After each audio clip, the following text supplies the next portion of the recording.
गुंजा जल्दी जल्दी काम निपटा रही थी। दाल और सब्जी बन चुकी थी, बस फुल्के बनाने बाकी थे। तभी अभिनव किचन में दाखिल हुआ और गुंजा के करीब रखे गिलास को उठाने लगा। उसने जानबूझकर गुंजा को हौले से स्पर्श करते हुए गिलास उठाया और पानी लेकर बाहर चला गया। गुंजा की धड़कनें बढ़ गईं।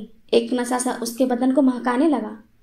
उसने चाहत भरी नजरों से अभिनव की तरफ देखा तो उसे ही देख रहा था। गुंजा की धड़कनें फिर से ठहर गईं।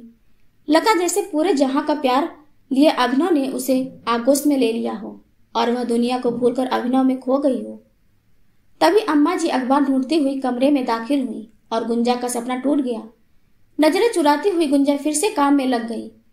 गुंजा अभिनव के यहाँ खाना बनाने का काम करती है। अम्मा जी का बड़ा बेटा अनुज और बहू सारिका जॉब पर जाते हैं। छोटा बेटा अभिनव भी एक IT कंपनी में काम करता है। उसकी अभी शादी नहीं हुई है और वह गुंजा की तरफ आकर्षित है। 20 साल की गुंजा बेहद खूबसूरत है और वह अपने माता पिता की इकलौती संतान है। माता पिता ने उसे बहुत लाड प्यार से पाला है, इंटर तक पढ़ाया भी है, मगर घर की आर्थिक स्थिति सही नहीं होने की वजह से उसे दूसरों के घरों में खाना बनाने का काम शुरू करना पड़ा। गुंजा जानती है कि अभिनव ऊंची जाति का पढ़ा लिखा लड़का है और अभिनव के साथ उसका कोई मेल नहीं है, मगर कहते हैं ना कि प्यार ऐसा नशा है जो अच्छे अच्छों की बुद्धि पर ताला लगा देता है। प्यार के एहसास में डूबा व्यक्ति सही गलत ऊंच नीच अच्छा बुरा कुछ भी नहीं समझता। उसे तो बस किसी एक शख्स का ख्याल ही हर पल रहने लगता है और यही हो रहा था गुंजा के साथ भी। उसे सोते जागते हर समय अभिनव ही नजर आने लगा था। धीरे धीरे वक्त गुजरता गया। अभिनव की हिम्मत बढ़ती गई और गुंजा भी उसके आगे कमजोर पड़ती गई। एक दिन मौका देखकर अभिनव ने उसे बाहों में भर लिया। गुंजा ने खुद को छुड़ाने का प्रयास करते हुए कहा, अभिनव जी, अम्मा जी ने देख लिया तो क्या सोचेंगी? अम्मा सो रही है गुंजा, तुम उनकी चिंता मत करो। बहुत मुश्किल से आज हमें ये पल मिले हैं, इन्हें यूं ही बर्बाद ना करो। मगर अभिनव जी, यह सही नहीं है। आपका और मेरा कोई मेल नहीं। गुंजा अब भी सहज नहीं थी। ऐसी बात नहीं है गुंजा, मैं तुमसे प्यार करने लगा हूं। प्यार में कोई छोटा बड़ा नहीं होता। बस मुझे इन जुल्फों में कैद हो जाने दे। गुलाब की पंखुड़ी जैसे इन लबों को एक दफा छू लेने दे। अभिनव किसी भी तरह गुंजा को पाना चाहता था। गुंजा अंदर से डरी हुई थी, मगर अभिनव का प्यार उसे अपनी तरफ खींच रहा था। आखिर गुंजा ने भी हथियार डाल दिए। वह एक प्रेयसी की भांति अभिनव के सीने से लग गई। दोनों एक दूसरे के आलिंगन में बंधे प्यार की गहराई में डूबते रहे। जब होश आया तो गुंजा की आंखें छलछला आई। वह बोली, आप मेरा साथ तो दोगे ना? जमाने की भीड़ में मुझे अकेला तो नहीं छोड़ दोगे? पागल है क्या? प्यार करता हूं, छोड़ कैसे दूंगा? कहकर उसने फिर से गुंजा को चूम लिया। गुंजा फिर से उसके सीने में दुबक गई।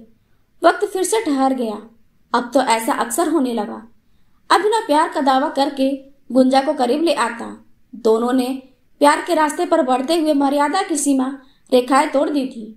गुंजा प्यार के सुहाने सपनों के साथ एक सुंदर घर संसार के सपने भी देखने लगी थी। मगर एक दिन वह यह देखकर हैरान रह गई कि अभिनव के रिश्ते की बात करने के लिए एक परिवार आया हुआ है।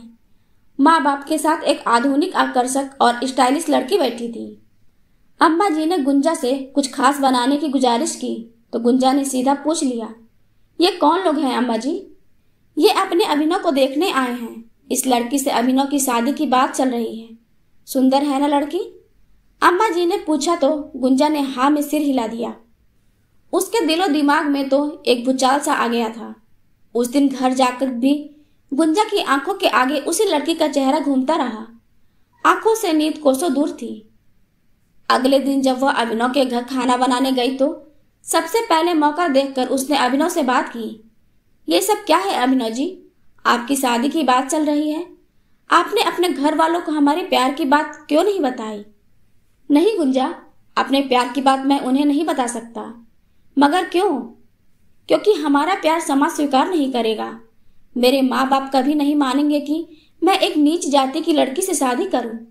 अभिनव ने बेशर्मी से कहा। तो फिर प्यार क्यों किया था आपने? शादी नहीं करनी थी तो मुझे सपने क्यों दिखाए? तड़प कर गुंजा बोली। देखो गुंजा, समझने का प्रयास करो। प्यार हम दोनों ने किया है। प्यार के लिए केवल हम दोनों की रजामंदी चाहिए थी, मगर शादी एक सामाजिक रिश्ता है। शादी के लिए समाज की अनुमति भी चाहिए। शादी तो मुझे घर वालों के कहे अनुसार ही करनी होगी। यानी प्यार नहीं, आपने प्यार का नाटक खेला है मेरे साथ। मैं नहीं, केवल मेरा शरीर चाहिए था। क्यों कहा था मुझसे कि कभी अकेला नहीं छोड़ेंगे? मैं तुम्हें अकेला कहाँ छोड़ रहा हूँ गुंजा। मैं तो अब भी तुमसे प्यार करता हूँ। यकीन करो, हमारा यह प्यार हमेशा बना रहेगा। शादी भले ही उससे कर लूं, मगर हम दोनों पहले की तरह ही मिलते रहेंगे। हमारा रिश्ता वैसा ही चलता रहेगा। मैं हमेशा तुम्हारा बना रहूंगा, अभिनव ने गुंजा को कसकर पकड़ते हुए कहा। गुंजा को लगा जैसे हजारों बिच्छुओं ने उसे पकड़ रखा है। वह खुद को अभिनव के बंधन से आजाद कर काम में लग गई। आंखों से आंसू बहे जा रहे थे और दिल रो रहा था। घर आकर वह सारी रात सोचती रही। अभिनव की बेवफाई और अपनी मजबूरी उसे रह रह कर कचोट रही थी। अभिनव के लिए भले ही यह प्यार तन की भूख थी, मगर उसने तो मन से चाहा था, तभी तो अपना सब कुछ समर्पित कर दिया था। इतनी आसानी से वह अभिनव को माफ नहीं कर सकती थी। उसके किए की सजा तो देनी ही होगी। वह पूरी रात यही सोचती रही कि अभिनव को सबक कैसे सिखाया जाए। आखिर उसे समझ आ गया कि वह अभिनव से बदला कैसे ले सकती है। अगले दिन से ही उसने बदले की पटकथा लिखनी शुरू कर दी। उस दिन वह जाता ही बन सवर कर अभिनव के घर खाना बनाने पहुंची। अभिनव शाम 4 बजे की शिफ्ट में ऑफिस जाता था। अम्मा जी हर दूसरे दिन 12 से 4 बजे तक के लिए मंदिर जाती थी। पिताजी के पैर में तकलीफ थी, इसलिए वे बिस्तर पर ही रहते थे। आज अम्मा जी का मंदिर जाने का दिन था।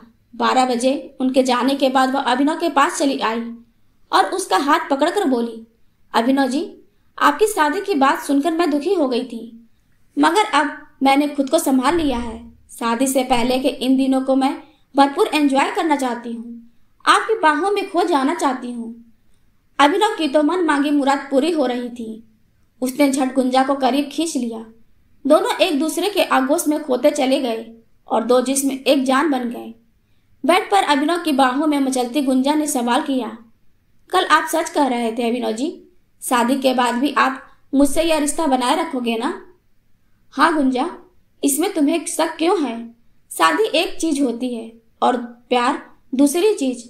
हम दोनों का प्यार और शरीर का यह मिलन हमेशा कायम रहेगा। शादी के बाद भी यह रिश्ता ऐसे ही चलता रहेगा। कहकर अभिनव फिर से गुंजा को बेतहाशा चूमने लगा। शाम को गुंजा अपने घर लौट आई। उसे खुद से घिन आ रही थी। वह बाथरूम में गई और नहाकर बाहर निकली, फिर मोबाइल लेकर बैठ गई। आज के उसके शारीरिक मिलन का एक एक पल इस मोबाइल में कैद था। उसने बड़ी होशियारी से मोबाइल का कैमरा ऑन करके ऐसी जगह रखा था जहां से दोनों की सारी हरकतें कैद हो गई थी। यह 1.5 घंटे का लंबा वीडियो था। 10 दिन के अंदर उसने ऐसे 3-4 वीडियो और शूट कर लिए। फिर वीडियो एडिट कर बड़ी चतुराई से उसने अपने चेहरे को छिपा दिया। कुछ दिनों में अभिनव की शादी हो गई। 8-10 दिनों के अंदर ही उसने अभिनव की पत्नी से दोस्ती कर ली और उसका मोबाइल नंबर ले लिया। अगले दिन उसने अम्मा जी को कह दिया कि उसे मुंबई में जॉब मिल गई है और अब काम पर नहीं आ पाएगी। उस दिन वह अभिनव से मिली भी नहीं और घर चली गई। अगले दिन सुबह सुबह उसने अपने और अभिनव के 2 वीडियो अभिनव की पत्नी को व्हाट्सएप कर दिए। 2 दिन बाद उसने 2 और वीडियो व्हाट्सएप किए और चैन से घर के काम निपटाने लगी। शाम 4 बजे के करीब अभिनव का फोन आया। गुंजा को इसका अंदाजा पहले से था। उसने मुस्कुराते हुए फोन उठाया तो सामने से अभिनव का रोता हुआ स्वर सुनाई दिया, गुंजा, तुमने यह क्या किया मेरे साथ? मेरी शादीशुदा जिंदगी की अभी ठीक से शुरुआत भी नहीं हुई थी और तुमने यह वीडियो भेज दिए। तुम्हें पता है, माला सुबह से मुझसे लड़ रही है और अभी अभी सूटकेस लेकर हमेशा के लिए अपने घर चली गई। गुंजा, तुमने यह क्या कर दिया मेरे साथ? अब तुम न घर के न घाट के। गुड बाय अभिनव। वाक्य पूरा कर गुंजा ने फोन काट दिया। उसने आज अभिनव से बदला ले लिया था, खुद को मिले हर आंसू का बदला। आज उसे महसूस हो रहा था जैसे उसके जख्मों पर किसी ने मरहम लगा दिया हो। क्या गुंजा ने अभिनव के साथ सही किया? कमेंट करके जरूर बताएं।